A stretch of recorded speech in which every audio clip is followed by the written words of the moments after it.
And that to me, Right. that's really the key to what this team has done defensively is just that subtle but so necessary adjustment to make Rob essentially a free safety back there. Yep. Once they Exactly. did Yeah. that, everything changed.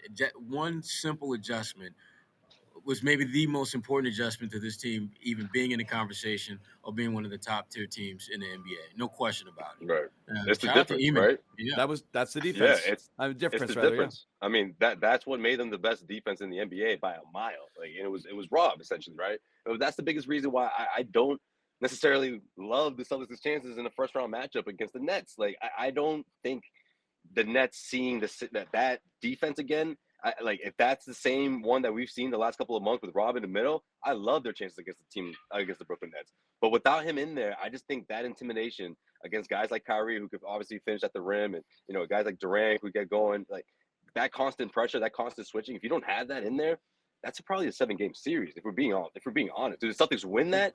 Maybe. I still like their chances, but I I think Joe not having Sway. Rob in there changes things, man. Joe Sway. Brooklyn ain't going 7 games with nobody. They're not good enough to So go that's 7 games. With Kevin Durant, They're the worst defensive teams in the NBA right now. If you really pay attention to, I mean, everyone that plays against them has a gold-plated easy pass to the lane.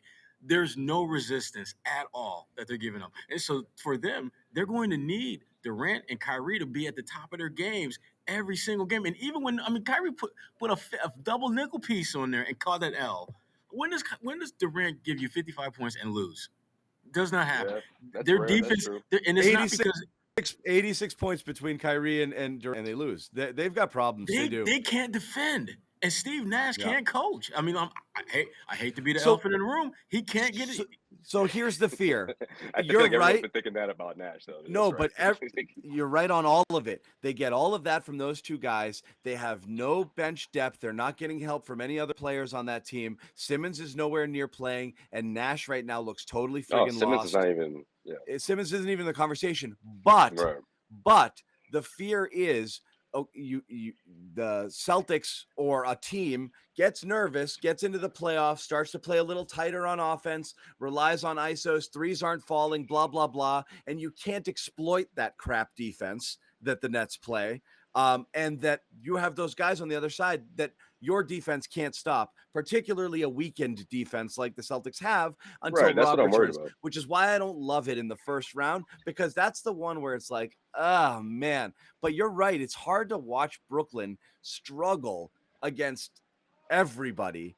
I saw them play the Atlanta Hawks the other night, and you keep looking at those box scores, and they're just like, how are they losing, or how did they, close in this game, right? Guys are just making layups. I mean, it's not even about guys making tough plays and breaking guys down to get to the rim, past the defense. No, they're just literally blowing by guys, and they're so perimeter shot dependent on being successful. If Durant isn't making shots, if Kyrie isn't making jumpers, if Patty Mills isn't making jumpers, they're not going to be even competitive. And again, because their defense is so putrid, even when those guys are making shots, they can't win. I mean, there is no scenario that should ever exist where Kevin Durant gets you 55 points and you lose. It should never happen. Should never, especially if he's giving you 55 relatively efficient points. And that was the first time it happened. Yeah. Yeah, and in that Atlanta game, they were pretty much in control of that thing from the jump. There wasn't a point where you felt as though Brooklyn was like significantly swinging the momentum in their favor. That should never happen when you're one of the all-time greats has it going like that. And Right. that's Brooklyn. That's a 6-game series. Definitely. You think so? I just think this is an emotional series, between Kyrie and Durant and just wanting to prove everybody wrong against Boston. Look, I still like the Celtics' chances. I would still predict the Celtics to come out of that series victorious, but it could go the distance. It could. I mean, this Celtics defense right now is giving up way too many points, and I just don't feel all that comfortable or over the top confident rather that up against those guys in the best of 7 series. Man, if one of those guys get hot, if he's dropping 55 points in a playoff game, it's going to be tough. I mean, look, if the Celtics were to lose against the Brooklyn Nets in the first round matchup without Rob, then they don't deserve to go as far in the playoffs, right? They don't deserve to reach but they do, though. That's the thing. I think it's bad luck. I think they absolutely do, fully healthy, deserve a lot. But this is what happens in the playoffs. Fully healthy. It happens all over the place. You lose a guy for a couple of games, and that's it. And you go from making it to the finals or not. If it didn't happen. So again, they are a mortal team without Rob. They were borderline unbeatable with him. They may find something in those last 3 games with this unit right now that gets them back to it, and your confidence is sky high. But they are definitely closer to the pack without Rob than they were with him, which was they were a level above. They were clearly a level up on any team they would play in the first round, including Brooklyn. Not even close. This is how I look at it. A couple things. First of all, Brooklyn, I do think will be personal for them. For the Celtics, it's going to be transactional. This is just another team that we have to deal with to get to where we want to get to. It's not personal. We don't want to crush you, Kyrie, but we're going to have to get to the next round. That is going to give them, I think, a much more level-headed approach to handling this. And the other thing, too, is that if you're the Celtics, you really don't care who you playing because to me, I think the Celtics are at a point where they have a level of irrational confidence that no team that stands in their way is going to stop them. Right. No team. And to John's point, to your point, John, you're spot on when you talk about one injury could literally mean the difference between a series success or failure. Look back at the Chicago Celtics series a couple years ago when Rondo was healthy, played the first 2 games in Boston. They won both of those games. Rondo gets hurt. Chicago doesn't win another game that entire series. Now, obviously, this is a much different situation, but the point is still the same, that one missing player could literally be the difference between winning or losing a series. I don't think that's the case here. I think that the Celtics still have more than enough talent to beat Brooklyn or whoever they face in the first round. And if we're being honest and real about it, Brooklyn may not even get out. They may not even get to the playoffs. Yeah, they may not. But again, because I'm gonna tell you, if they got to play, listen, if they got to play Charlotte in that play-in game, that 9-10 game, I am taking Charlotte without hesitation, especially now that Gordon's back. So that's the whole thing. Is I would within the kind of range of possibilities, I would be equally unsurprised if Brooklyn doesn't make it out of a 9-10 game as I would if they upended the Heat in round 1. Like, that's what I mean. Their range of possibilities is ridiculous because you have 2 of the best players on the planet with rings who can really light it up in the postseason against people who may not have the same level of postseason success and comfort right now. You really want to bet against Kevin Durant? Like, I don't. But also, if they friggin' laid an egg and were one and done in a 9-10 game, that also would not surprise me. Everyone is confusing likelihood with just kind of overall scariness. They are scary because of that. And it's always going to worry you because of those guys on the other side. Players win games, like the best players. You're always the team with the stars, tends to advance. Not always, but I mean, that's something you just can't get away from. Having Durant and Kyrie on that other side is always going to, even if it's not justified. I think that's the concern there is I don't want to face Kevin Durant. I really don't. I'd rather face anybody else. Yeah. You're still saying this after last night? I am, Bobby, because I just don't think that matters. I mean, it matters. They went up against a Hawks team that's just been dead all season, and you just saw Atlanta. The Hawks, first of all, have been playing really, really well for the last 10 or 15 games. They're far from dead. They're playing outstanding right now. I mean, they're the 10 seed in the conference. I know, but they're playing great. They had their dip, and the Hawks are clearly on their way up, so they're playing well. I don't think that that's a fair assessment. I guess. I mean, it's an offense that can light you up, so certainly. Yeah, and the Trae Young is playing like MVP basketball right now. You're getting a lot of, ridiculous performances out of people here elevating their teams, and that's what happens as you get closer, as you get into crunch time, as you get into that drive for the playoffs and into those the playoffs. Those teams that have those scary players, which by the way, the Celtics also have too. They flip that switch. So the Celtics have them too. You feel good about that, but the other teams have them. They're scary. There's nothing easy here, especially when nothing's going to be easy. When your all-world defense has been neutered a little bit. Yeah. I think not to throw shade at oh, sorry, they're taking down the banners right now. That really threw me off. Okay. Not to throw shade at Jalen, but I think Celtics have one of those guys. You talk about postseason performances. We can't flat out say Jalen is going to turn it up a notch, even though he's on pace to. He doesn't have that track record yet. But okay, I'm with you though. Celtics do have one guy, Tatum. And we saw what he did it last year. And look, I know it wasn't the most exciting series in the world, but I still give him credit for what he did in that Brooklyn Nets series, and of course what he did, the year before that in the bubble. He takes it up another notch. That's true. Tatum does, but just one. Celtics have one of those guys. Well, they might have two, but we'll see. They might have to. They might have to. No, and you just see, like, right now, teams playing the Nets, they're offensively, their eyes light up. I mean, you were just able to annihilate this team, and the record for Brooklyn now since Kyrie returned, even back to when he came back from not playing at all, isn't great. I mean, they have not integrated him well on that end. He's not playing good defense this year. Durant's a guy who's taken a step back on that end. And I know there's always the flip the switch thing, and like you talk about stars on that side, but when are you going to do it?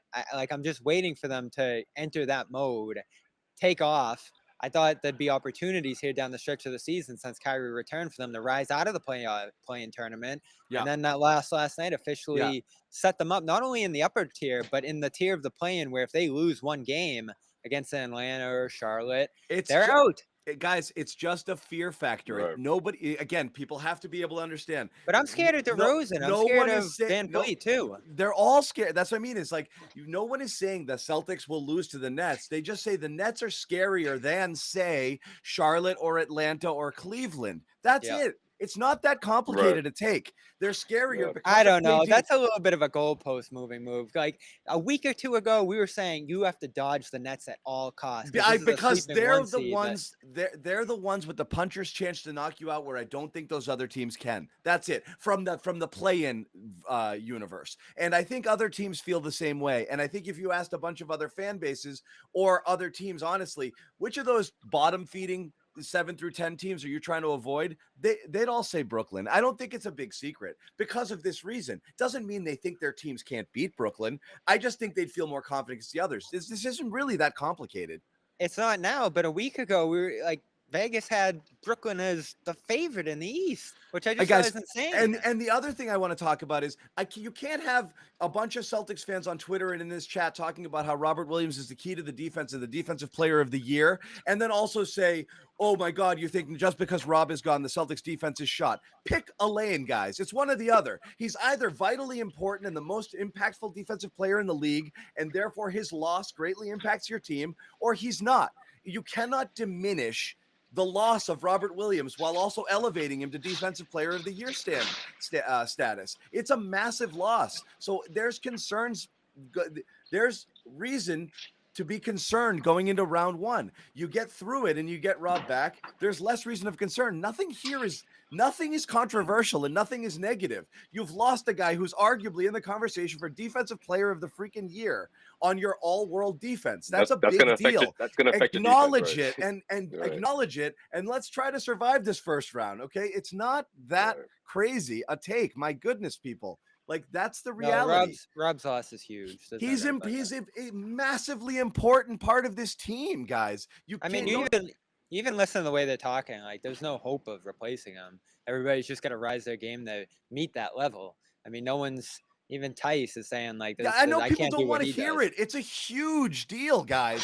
I know you want to just like, oh, everything's going to be all right. It might, but it's a big, big deal. You have to survive. This first round is about survival, okay? So when we look at the teams, you're looking at which one is the most likely you can survive and get by. There's teams in here they might mop the floor with. I'm not entirely sure, but you're surveying the landscape, Bobby. Let's go through let's say they end up as the 2. In that 7 to 10 landscape, which team do you want to see and which team do you least want to see? Cleveland right now, obviously. Cleveland is the one you most want. Yeah, if they can stay in with their 7 right now, they have a small lead over 8. If they can stay in that 7-8 matchup and win a freak game, if Mobley comes back or something, they're a little damaged to the point where you'd say you feel good about that matchup. And so who do you least want to see? Again, we're talking 7 to 10 only. It's close between Brooklyn and Atlanta right now. Right. So, I mean, why is this so crazy? Like, it's dangerous. Yeah. A little bit, but I mean. So this fans just want us to say, oh, don't be worried about the Nets. They're going to be fine. They're going to win every game. Yeah, I hope they beat the Nets. Right? I hope they so get the if Nets let's say they line up against the Nets. How are you three guys like? Let's say boom, week from now it's Nets Celtics. What are you picking in that series based on what each of those teams have now? No Rob for the entire series. Celtics is 6. Be close. Which series? Celtics Nets. Celtics in 6. Again, I'm going to take the Celtics as a favorite over everybody in the first round. But strap What in I'm for the roller trying to coaster of say is emotion, Celtics it's a fans. That's what I'm trying friggin' to say, roller too. coaster. Get Right. ready for Strap in. white knuckle time. I think would against be. anybody. I think Charlotte would be the one you still would not be concerned with. Okay, they don't really have a center presence. You're not really worried there at all. I think if Charlotte somehow squeaked through and that's the team you end up playing in the first round, that's probably the softest team available right now.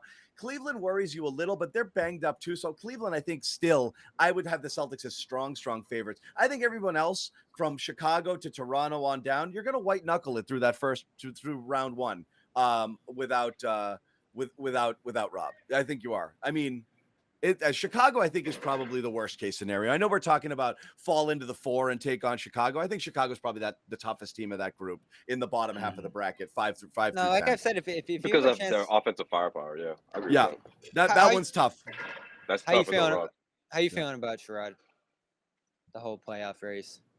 To me, it doesn't matter who you face in the first round. You're not going to cakewalk through any team because you don't have Rob. So you just immediately embrace the fact that we are going to have to fight to get out of this first round. And that's fine because, again, that's why you play guys now so that they become comfortable. And hopefully when those moments arise where they have to play big minutes, they will rise to the occasion. But Brooklyn, look, again, the more I watch this team play now that they've got their big two, the more I don't feel them. I'm not feeling the threat that I felt a week ago from them. I'm not feeling that this is a team that I should be like overly concerned about. I'm concerned because they have 2 of the top 5, top 10 scores in the game. That scares the crap out of me.